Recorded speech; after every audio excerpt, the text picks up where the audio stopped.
जी हाँ फ्रेंड्स, तो आज जो मैं ड्रामा आप लोगों के लिए लेकर आ रही हूँ वो आपको बहुत पसंद आने वाला है। तो चलिए पहले एपिसोड से स्टार्ट करते हैं। कहानी के स्टार्ट में हम वो योंग वो को देखते हैं और ये 5 साल की हो चुकी है मगर ये कुछ नहीं बोलती और डॉक्टर जिसके पापा को बताते हैं कि ये ऑटिस्टिक है। इसके पापा इसी गम में इसको लेकर आ ही रहे थे कि वो आगे देखते हैं जिस घर में ये किराया देकर रहते हैं वो मकान मालिक इनके सर हो जाता है। कहता है कि तुम मेरे जाने के बाद मेरी वाइफ से मिलने आते हो, तुम्हारे उसके साथ नाजायज़ ताल्लुकात हैं। असल में तो ऐसा कुछ था भी नहीं, लेकिन मकान मालिक उसे मारना पीटना शुरू कर देता है। वो योंगवू इससे काफ़ी ज़्यादा घबरा जाती है और वो लॉ के रूल्स बोलना स्टार्ट कर देती है कि अगर तुम ऐसे करोगे तो तुम्हें बहुत ज़्यादा सज़ा मिलेगी वगैरह वगैरह। इसके पापा ये सुनकर काफ़ी ज़्यादा शौक में भी थे और बहुत ज़्यादा खुश भी थे और वो खुशी खुशी इसको वहाँ से लेकर चले जाते हैं। और ये सारे लॉज जो वो बोल रही थी उसने अपने पापा की बुक में पढ़े थे और हैरानी की बात यह है कि इतनी सी उम्र में इतने सारे याद भी हो गए थे, यानी कि एक इंजीनियर ऑटिस्टिक बच्ची थी। अब हम देखते हैं कि योंगवू बड़ी हो जाती है और इसका लॉ में फर्स्ट डे होता है, यानी कि अब ये एक लॉयर बन चुकी है और इसने अपनी यूनिवर्सिटी में टॉप किया है। लेकिन ऑटिस्टिक होने की वजह से ये बाकी सबसे अलग भी है और वेस्ट को लेकर इसका बहुत बड़ा ऑब्सेशन है। साथ में जो भी लोग बोलते हैं उसे वो रिपीट भी करती है। इस पर इसके पापा इसे समझाते हैं कि वहाँ पर फालतू में व्हील्स की बात मत करना और किसी की भी बात को मत दोहराना। भीड़ की आवाज़ से बचने के लिए ये एक अपने अलग ही वर्ल्ड में खो जाती है और जब ये लॉ फॉर्म में जाती है और घूमता हुआ दरवाज़ा देखती है उसे देखकर उसका सर ही घूमने लगता है और उस दरवाजे की वजह से उसे अंदर भी नहीं जाने हो रहा था। तभी एक स्ट्रेंजर आकर उसकी हेल्प कर देता है जो कि इसी फॉर्म में काम करता है। इसी के साथ वो योंगवू को उसके बॉस के पास भी ले जाता है। इसके बॉस के अंडर 2 और भी लॉयर थे। इनमें से एक लड़की इसे जानती होती है क्योंकि वो दोनों एक साथ ही कॉलेज में पढ़े हुए थे। ये अपना बहुत अजीब सा इंट्रोडक्शन उन्हें देती है जिस पर इसके बॉस को ये काफ़ी अजीब लगती है और वो सीईओ को जाकर बोलता है ये आपने मुझे कैसी लॉयर दी है। लेकिन सीईओ कहती है कि आपने उसकी क्वालिफ़िकेशन देखी है, ये एक टॉपर है और मेरे ख्याल से आपको चाहिए कि आप इसे एक केस देकर देखें और अगर वो ना सोच कर पाए तो मैं उसे हटा दूंगी। इस पर वो बॉस मान जाता है और उसे एक केस देता है और वो केस ये था कि एक वाइफ ने अपने हस्बैंड के सर पर प्रेस से वार किया और अब उस औरत पर मर्डर अटैम्प्ट्स हैं, यानी उस पर मर्डर अटैम्प्ट्स का केस लगा है। दरअसल ये वही कपल होता है जिसने एक बार योंगवू के पापा को मारा था। ये एक बहुत ही ज़्यादा शकी किस्म का इंसान है जो कि अब बुढ़ापे में सटे आ गया है। इसके सर में काफ़ी दर्द हो रहा था तो इसकी वाइफ ने डिलीवरी बॉय से कुछ दवाइयाँ मंगवाई थी जिससे वो बात कर ही रही थी। इस पर वो बूढ़ा फिर से सुनाने लग जाता है कि तुम तो लड़कों से बातें करती हो, उनके साथ फ्लर्ट करती हो। वो उसे बहुत ही ज़्यादा गंदी गंदी गालियाँ देने लगता है जिस पर उसकी वाइफ को बहुत ज़्यादा गुस्सा आ जाता है और वह गुस्से में प्रेस से उसे मारती है जिससे वह बेहोश हो जाता है और वह जल्दी से इस पर एम्बुलेंस को भी बुलाती है।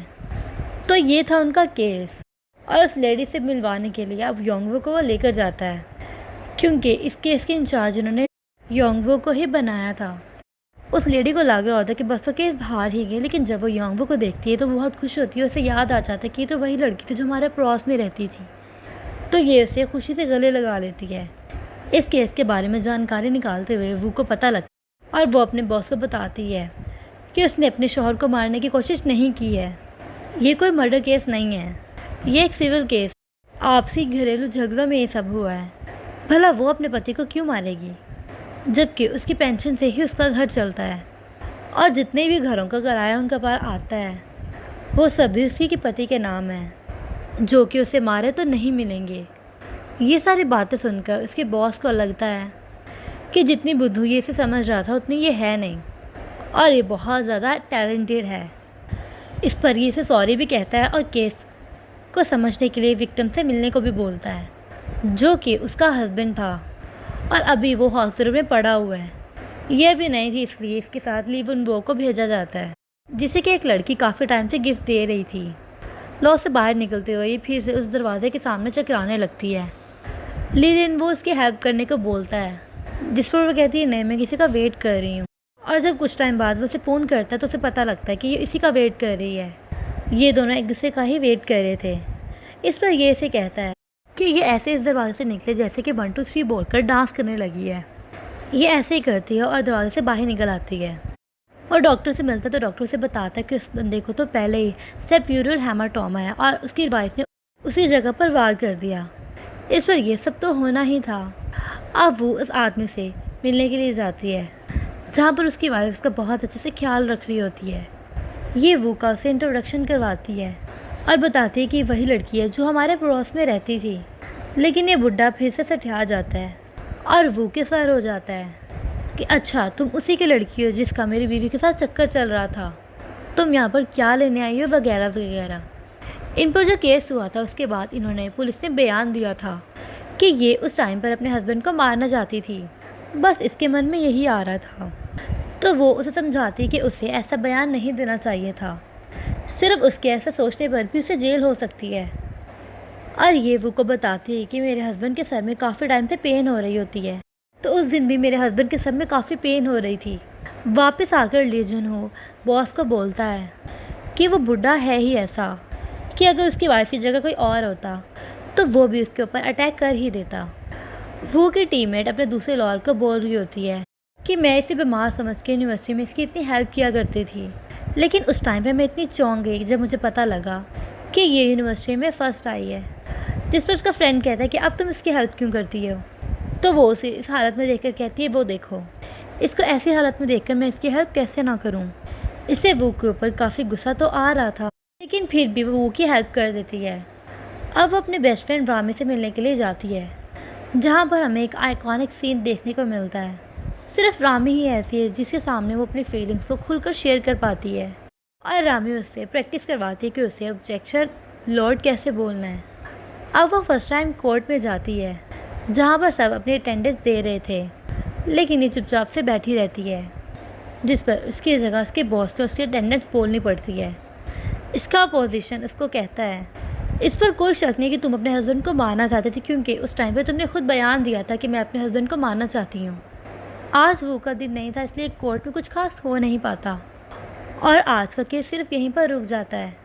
उसका बॉस उसे मशवरा देता है कि क्यों ना हम कल पेशेंट को ही यहाँ पर ले आई, तो क्या पता उसका हस्बैंड खुद बोले कि उसकी वाइफ को उसे कोई भी पनिशमेंट नहीं दिलवानी है। लेकिन वो डर जाती है कि उसकी शक्ल वो वहाँ पर देखकर फिर से चिल्लाएगा उस पर। तो नेक्स्ट डे उस पेशेंट को भी वहाँ पर लेकर आया जाता है। उसके बॉस को पता होता है कि वो को देखकर भड़क जाता है, तो उसका बॉस जानबूझ कर कहता है कि तुम उस बूढ़े आदमी के सामने जाओ और वो तुम्हें देखकर भड़केगा दोबारा से, तो लोगों को पता लग जाएगा कि ये कितना बड़ा सर फिर रहा है। और इस वजह से उसकी वाइफ के पास भी तब कोई चारा नहीं था। वो ऐसा ही करती है और डर डराकर उसके पास जाती है। ये इसे देखते ही इस पर चढ़ जाता है और इसके ऊपर सामान फेंकना शुरू कर देता है। सभी को पता चल जाता है कि ये किस टाइप का बंदा है और इसकी वाइफ कितनी मुश्किल से इसके साथ रह रही थी।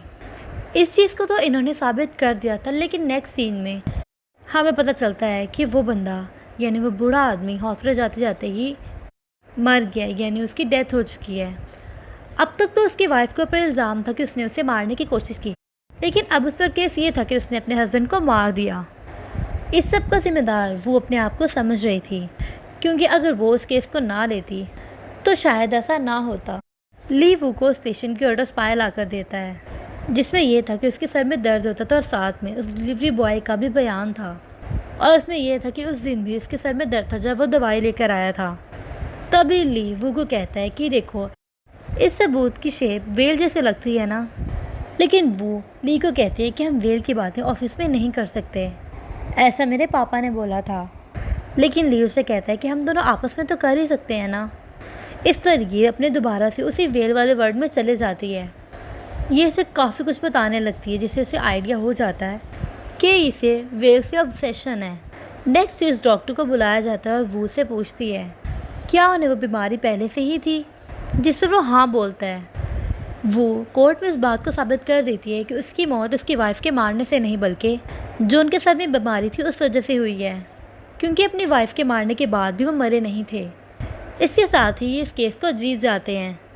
ये लेडी वू का बहुत ज़्यादा शुक्रिया अदा करती है, जिसकी वजह से ये जीत गई। इसके बॉस भी इसे देखकर स्माइल कर रहे होते हैं, लेकिन जब वो बॉस की तरफ देखते तो बॉस सीरियस होकर वहाँ से चले जाते हैं। वो के पापा से मिलने के लिए वो की सीईओ आती है, जिसे कि उसके पापा पहले से जानते थे। और इसी के साथ ये एपिसोड यहीं पर एंड हो जाता है।